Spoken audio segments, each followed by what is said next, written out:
Gérald Darmanin se prend pour l'exorciste, Éric Dupond-Moretti nous offre un remake de Raging Bull, il est l'heure du 7e épisode de La Farce Tranquille.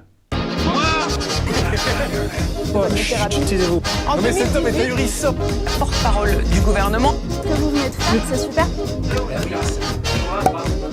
Ouais, avant de commencer, tu le sais, faut faire comme les youtubeurs, faut la jouer jeune, c'est pour ça que je mets des chemises. Abonnez-vous à la chaîne Juste Milieu, ouais, c'est important, faut cliquer, je sais qu'il y en a qui disent « Oh, je ferai ça plus tard », faites-le maintenant, s'il vous plaît, on arrive aux 100 000.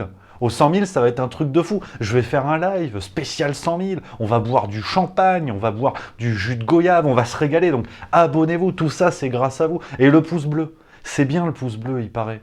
Parce que ça fait monter les vidéos. Comme ça, Juste Milieu est plus connu. Puis bientôt, on me verra dans Automoto, on ne sait pas.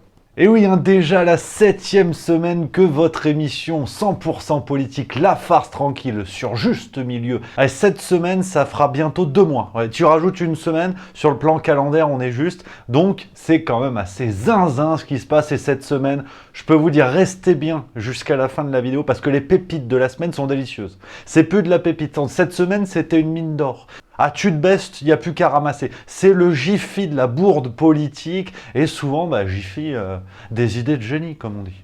Ça te fait rire, toi, crâne de bite! Mais avant ça, on commence avec le match de la semaine. Alors la semaine dernière, on a eu droit au duel entre Jean-Luc Mélenchon et Marine Le Pen. Et c'était vraiment très intéressant. Déjà, merci à vous, vous avez été nombreux. J'ai les chiffres sous les yeux. Vous avez été 4797 à voter. On a battu le record il y a 2 semaines. Donc c'est parfait. Et les résultats, ça donne quoi? Roulement de tambour. Marine Le Pen s'impose avec 2105 votes, 43,88% des suffrages. Jean-Luc Mélenchon est 3e derrière le vote blanc. Jean-Luc Mélenchon arrive avec 22,93% et le vote blanc récolte 33,19%. Donc un duel beaucoup plus serré cette semaine et ça c'est intéressant. Donc on va continuer, vous le savez, cette semaine on va avoir droit au match entre Jean Lassalle et Florian Philippot, alors 2 candidats potentiels, même si Jean Lassalle est peut-être plus avancé, plus posé, mais en tout cas je voulais voir la tendance entre ces 2 candidats,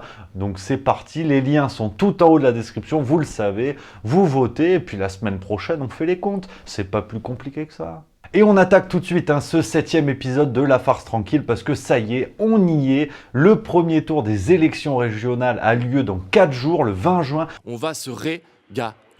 On est le 16 au moment où j'enregistre, donc là encore, sur le calendrier, c'est quelque chose de raccord. Donc ça y est, les grandes manœuvres sont terminées, les duels ou les trios, les truelles sont en place, sont déjà annoncés. La lutte contre le Rassemblement National est en place également, donc on va se régaler.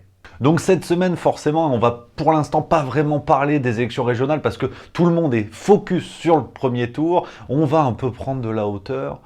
Pas tant que ça, finalement. Non, on a pas mal touché le fond. Donc on commence déjà tranquillement avec David Linard, ça c'est côté républicain. Alors républicain c'est le bordel. Déjà bon au régional ils ont à peu près leurs candidats, on est bon. Par contre sur les présidentielles c'est la foire d'empoigne, j'ai envie de dire. Ouais, on sait pas qui va y aller, ils se tirent tous la bourre. T'as des mecs de droite, mais qui sont sortis du parti, comme Xavier Bertrand ou Valérie Pécresse, qui vont dire non, mais on va faire la droite, mais sans vous. Enfin, bref, c'est la télé-réalité à la mode. Et on a David Linard, ou Lisnard, je sais pas comment on dit. C'est le maire de Cannes. Ouais. Ah c'est un des grands espoirs de la droite pour 2022, un candidat un peu éloigné des polémiques, qui fait pas beaucoup de bruit, mais qui a un bon bilan politique dans sa ville de Cannes, qui est globalement bien apprécié. Lui, il en a rajouté une petite. Et la petite cerise sur le pancake, comme on dit dans le milieu de la pâtisserie. Ouais, on a appris ça dans le Figaro du 10 juin notamment. Il va lancer son propre truc. Ouais, Nouvelle Énergie, ça s'appelle. Qu'est-ce que c'est que cette matière? C'est de la merde. Ouais, il s'est pas foulé le neurone sur le nom quand même, c'est pas dingue. Ouais, on dirait une petite PME qui vend des panneaux solaires. Bon là, c'est un parti présidentiel peut-être. Oui, alors c'est vrai que en fait, c'est une structure qui existe depuis les élections municipales de 2014. Tu sais, il avait créé ça au cas où avec 3-4 copains, tu sais, il mettait 5 € pour les statuts de l'assaut, puis on verra, tôt ou tard, ça ressortira. Nouvelle Énergie est sortie. Ouais. Alors c'est un mouvement, mais qui fait pas concurrence à la droite, mais qui n'est pas la droite, les Républicains. On sait pas. Ouais, c'est vrai que c'est un petit peu un jeu d'aveugle. En même temps, c'est un comble pour le maire de Cannes. Donc ça continue avec cette belle organisation à droite, on dirait qu'il y a une concurrence directe avec la gauche qui pareil n'arrive pas à trouver un candidat, donc on suit ça de près, on se tient au courant. Pour l'instant c'est soft, là on va monter en pression. Eh oui, l'ami Gérald Darmanin, un non content d'être toujours au cœur d'une enquête pour agression sexuelle, mine de rien, non, maintenant il est devenu exorciste. Oui, non, parce que tu pensais qu'il était ministre de l'Intérieur. Mais ça, c'est le jeudi après-midi, entre deux parties de Bonneto. Non, en fait, il est exorciste, ouais. Tu t'en rappelles, j'avais imposé le moment moustache. Tu sais, quand t'as des gens qui disent oui, l'extrême droite ou gauche, d'ailleurs, peu importe, c'est les nazis, le fascisme. Moment moustache, j'avais dit. Ah là, c'est mieux. Hein. Là, on est au-delà, si tu veux. Ouais, pourquoi je te dis ça? Le 10 juin, Gérald Darmanin, il était en déplacement à Dijon. Ouais. Ah bon, on peut dire que la moutarde lui est montée au nez. Ah, c'est pas terrible, ça. Non, moi je crois qu'il faut que vous arrêtiez d'essayer de dire des trucs. Ouais, il était allé soutenir Denis Thuriot, qui est le candidat à La République En Marche pour les régionales en Bourgogne-Franche-Comté. Et puis forcément, t'as la presse locale qui débarque. Alors, monsieur le ministre, bon, au-delà du travail que apparemment vous n'avez pas à faire, qu'est-ce qui se passe? Oui, parce que c'est vrai que Gérald Darmanin, comme les autres, il est en lutte contre le Rassemblement National. C'est le ministre de tous les Français, mais il va se battre contre un parti qui fait 25% environ des voix. Mais c'est pas la question, arrête de t'énerver comme ça. Ouais, et dans la presse locale, il a répondu à la question, Gérald. Et écoute ce qu'il a dit. Non, c'est pas une blague, il y a l'extrait, il y a toutes les sources en description. Ensuite, au second tour, il y a la volonté que le Rassemblement National ne gagne jamais une région. On voit bien la marque satanique que représenterait une victoire du RN. Seigneur Dieu, nous avons péché. Tu nous envoies une juste épreuve. Vous le savez, hein, parfois je peux pas faire les vannes, hein, parce que déjà je suis pas breton, puis en plus, là ça va trop loin. Une marque satanique, on en est où en fait? C'est-à-dire qu'on va brûler Marine Le Pen sur un bûcher, et les mecs vont être capables de dire « Oui, mais quand même, les émissions de gaz à effet de serre. » How dare you? Non, alors vous le savez, je sais qu'il y a des commentaires attentifs qui disent « Oui, attention, tu défends un peu le Rassemblement National. » Non, rassurez-vous, ils sont aussi nuls que les autres. Mais pourquoi on les attaque pas sur les idées? Ce serait bien de leur mettre une branlée, mais sur le plan des idées, sur le plan des programmes. Parce que là, une marque satanique, c'est léger comme argument quand même. Hein. Donc voilà où on en est, un ministre de l'Intérieur, ouais, une marque satanique contre un autre parti.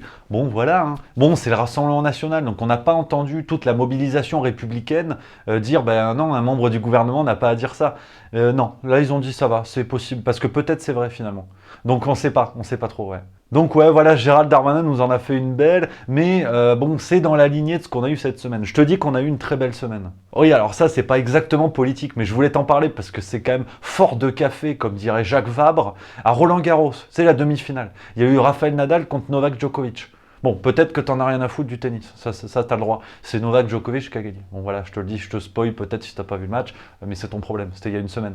Donc, tu sais, puis bon, t'as le couvre-feu à 23h. Maintenant, Roland Garros, ils ont installé des lampes, donc ils peuvent jouer tard, tu vois.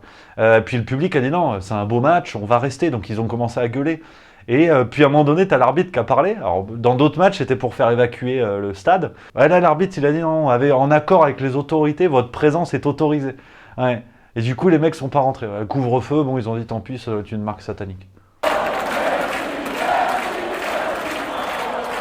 Ah, elles sont sympas ces mesures. Tu sais, les mesures barrières, quand on dit ouais, faut sauver les gens et tout. Ah ben, on a un claquement de doigts du président royal. C'est bon, ça va. Le virus a dit ok, bon bah du coup, je vais regarder le tennis tranquillement. Ouais, d'ailleurs, j'ai fait un article sur le site internet Juste Milieu. Ah, j'envoie du bois. Hein. Il y a plein d'actualités que je ne traite pas en vidéo. Si tu veux jeter un œil, le lien est dans la description. C'est bien, et puis parlez-en autour de vous du site internet Juste Milieu, c'est un petit coup de pouce. Vous partagez les articles, c'est bien. Comme ça, il y a la chaîne hein, qui est bien, on arrive à 100 000 abonnés. Puis sinon, il y a le site, ça c'est bien le site. Ah, sinon, cette semaine, on a aussi eu droit au ministre de la Justice. Alors pareil, par intérim, Éric Dupond-Moretti. Ah ouais, il est chaud le gars. Hein. Je te prenne par la main pour t'emmener à Saint-Germain, t'offrir un autre café crème. Ah, et le roi de la castagne, le même jour, il s'est pris le bec avec Damien Rieu et François Ruffin. Bouge pas, je t'explique. Ah, c'était le 12 juin, du côté de Péronne, dans la Somme, parce que Dupond-Moretti, tu sais, il est sur la liste La République En Marche dans les Hauts-de-France. Ouais. Parce que la situation de la justice en France le permet, donc il va se pavaner quelque part. Pensant que son aura va faire basculer l'élection.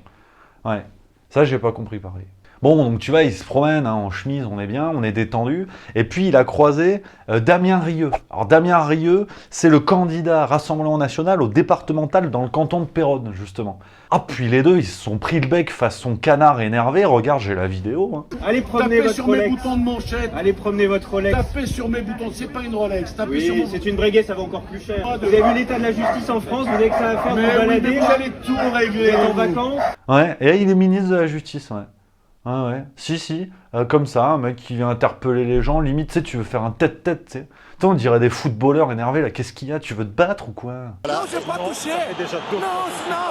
Putain, à un moment donné, j'ai cru qu'il allait lui en mettre une, tu vois, genre, tiens, la justice en pleine tronchetta. Non, il s'est tenu, il y a quand même, il y a le poste quelque part. Mais c'est étonnant, surtout qu'un petit peu plus tôt, oui, parce que non content d'être un peu le loupard des Hauts-de-France, il s'est pris le bec aussi avec François Ruffin de la France Insoumise. Sauf que là, il jouait en double, il y avait Agnès Pannier-Runacher. Ouais, si, je l'aime bien, moi, je fais une vidéo. Elle est bien, Agnès. Agnès, elle est très très bien. Et pareil, elle est sur la liste dans les Hauts-de-France. Et regarde, ils se sont pris le bec avec l'ami François Ruffin. Hein. Sur 286, il en reste plus que 3. C'est comme ça qu'on défend les ouvriers. C'est pas on veut faire le kéké sur le marché. Vous êtes ministre. Il y a là aujourd'hui. Ouais, et tout ça pour finir sur une bonne vanne. Écoute. Monsieur Ruffin, on n'est pas chez Chavez. On n'est pas chez Chavez ici. Ouais. Et il est ministre de la Justice. C'est ton ministre, c'est mon ministre. C'est lui qui dit c'est juste, c'est pas juste. Apparemment, ça c'est juste. Ouais. Un mec qui vient défendre les ouvriers, bon, c'est pas son parti, c'est la France Insoumise, tu vois. Mais il lui dit on n'est pas chez Chavez. Ouais. Donc voilà, je vous dis, on a vraiment été servi cette semaine avec finalement des affaires très peu politiques. On est dans le people, on est dans le scoop, on est dans quelque chose de plutôt nul. Mais bon, c'est la farce tranquille, on se régale. Parce que pendant ce temps, on parle pas de la vraie politique, voilà, donc c'est bien. Surtout que là, il y a les pépites qui arrivent et tu vas voir, t'as pas fini de te fendre la poire. Et on commence avec Valérie Pécresse, Valoche, qui a reçu un soutien de poids en la personne de Maître Gims. Ouais. Bonjour à tous, c'est Gims. Voilà, juste pour vous dire que je suis fier de collaborer depuis maintenant quelques années avec Valérie Pécresse. Ouais, si, apparemment les deux ils sont copains, ça fait un bout de temps qu'ils bossent ensemble, comme disait le Gims, et même Valoche des fois, elle fait des références. Tu te rappelles Marlène Schiappa qui avait cité Spider-Man? Comme dirait Spider-Man, un grand pouvoir implique de grandes responsabilités. Oui, moi, Bon bah Valoche, elle a pas de leçon à donner. Une fois elle a cité Maître Gims dans un discours, si, je te jure. Comme le dit Maître Gims dans son nouveau tube Caméléon, on peut pas vivre dans le doute, surtout quand on n'a pas les codes. Ah ouais, la tristesse du featuring. Mais justement, deuxième pépite de la semaine en parlant de Marlène Schiappa. Ah, je suis désolé, là je vais devoir installer un silence. Mais je préfère vous prévenir s'il y en a qui ont des petits problèmes. Tout ce qui est diabète, rotule, parce que là c'est gênant. Ouais, là ça va être gênant. Tu te rappelles de ça avec Christophe Castaner? Qui saute pas n'est pas Marseillais. Ouais. Qui saute pas n'est pas Marseillais. Ouais, ben je crois qu'il faut un concours chez La République En Marche. Parce que Marlène Schiappa, elle a fait un discours en région parisienne. Ouais, regarde. Votez Laurent, allez, allez. Ouais, c'est insoutenable, je suis désolé. Je sais qu'il y en a qui chialent. Je suis désolé. Et c'est pas fini. Et je vous en mets, soyez forts, j'en remets une petite. Quand le parc floral se met à chanter, c'est l'Île-de-France qui va s'ambiancer. Votez Laurent. Ouais, c'est dur, hein. Ouais. Et elle est dans le gouvernement aussi, ouais. Ouais. Alors c'est sûr que c'est pas Patrick Sébastien, mais on rigole quand même. Hein. Ouais, Schiappa, chauffeuse de salle, c'est pas ça qui est ça. Hein. Mais voilà, je préfère enchaîner parce que là, je sais que je suis en train de perdre du monde. On enchaîne sur la troisième pépite. Oh, puis en plus, c'est bien, c'est un petit moment moustache, vous savez, ça fait plaisir. Hashtag moment moustache, compte sur vous sur Twitter. Dès que vous repérez des allusions au Troisième Reich, à Hitler et tout, pour parler de la politique française, c'est le moment moustache. Et là, c'était Renaud Muselier, candidat La République En Marche, la droite, enfin on sait pas trop. Ce dont on est sûr, c'est qu'il est candidat. Pour qui, on sait pas, mais Muselier, il est face à Thierry Mariani, qui est le candidat du Rassemblement National. Et donc Museloche, ouais, il a parlé de Mariani et ses copains, hein, en ces termes, c'est au micro de France Inter, le 14 juin, et il a dit que c'était des crânes rasés et des sous-doués. C'est bien, hein, c'est bien la politique française, il y a le respect, il y a la dignité, c'est important. Ouais, donc voilà les amis, pour ces 3 pépites, j'espère que ça vous a plu. Vous le savez, on se retrouve un mercredi prochain à 18 h, c'est le rendez-vous. Et surveillez bien la chaîne, j'aurai bientôt une grande annonce à vous faire. Ouais, si, vous allez voir, ça va être zinzin. En attendant, n'hésitez pas à découvrir les autres vidéos Juste Milieu, elles sont là, je trouve que c'est sympathique, c'est agréable. Sinon, vous pouvez vous abonner, ça c'est bien, on arrive aux 100 000. Elle est pas belle la salade.